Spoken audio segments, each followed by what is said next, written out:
Since September, we've been reporting on a group of banks and money managers, including those banks and money managers, some of which are hired by our state investment board to invest our tax dollars, who are now under investigation by the attorneys general in 19 states. The companies under investigation are members of the Net Zero Banking Alliance, a United Nations-backed group, part of a global campaign to phase out fossil fuels with the goal of preventing catastrophic climate change. We asked North Dakota Attorney General Drew Wrigley and every member of the State Investment Board if they support this multi-state investigation into firms that, on one hand, take tax dollars from our oil and gas production, but on the other hand, oppose investing those tax dollars in the fossil fuel industry. As Josh Meny tells us, getting a response from our elected and appointed officials about the investigation has been no easy task.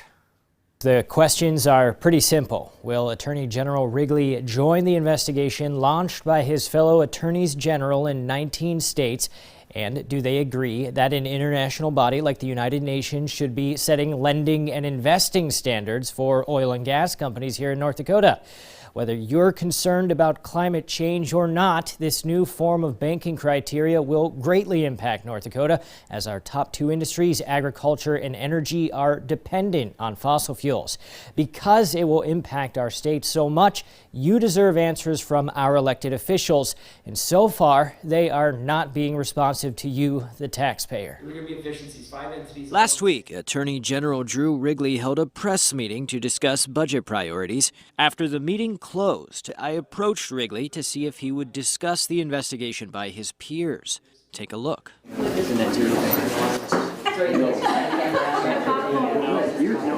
well, I won't say never. Not today. Not today. Not today. Yeah, it might be. No, you want me to text you? No. Yeah, you've got my text, right? Yeah. Send me a text in about a week. Early next week. Oh yeah, it's Thanksgiving week. Yeah, give me a call early next week. In addition to reaching out to the office with several emails since September, I sent a text to Wrigley on Monday, and I called him on Tuesday. He's not gotten back to me. Montana Attorney General Austin Knudsen talked to us about why he's joined the multi-state investigation. If we're going to have outside money managers and large banks come in and start telling those investment funds that they have to divest from those safe investments, that's going to hurt your pensioners, number one. But number two, let's just talk about state economy. Third parties in your banks, in your investment managers, start trying to pressure investment away from those industries. That's going to be hugely detrimental to not only our state economy, but state tax revenue as well.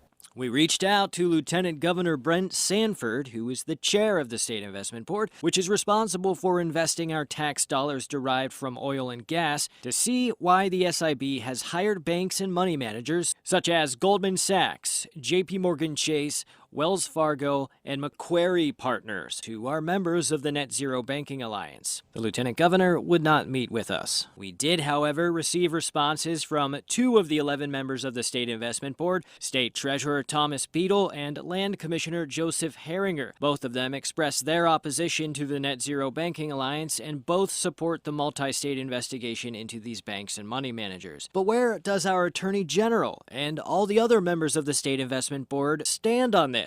On the federal level, U.S. Senator Kevin Cramer made his stance clear to us that the State Investment Board should fire these banks and money managers. Well, if I was king of the investment board, they wouldn't be. I guess that's my personal view.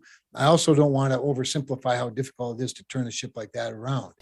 Will our state elected officials respond to our requests? And more importantly, will they take a stance on these firms that are working to starve fossil fuel producers from getting loans and investments?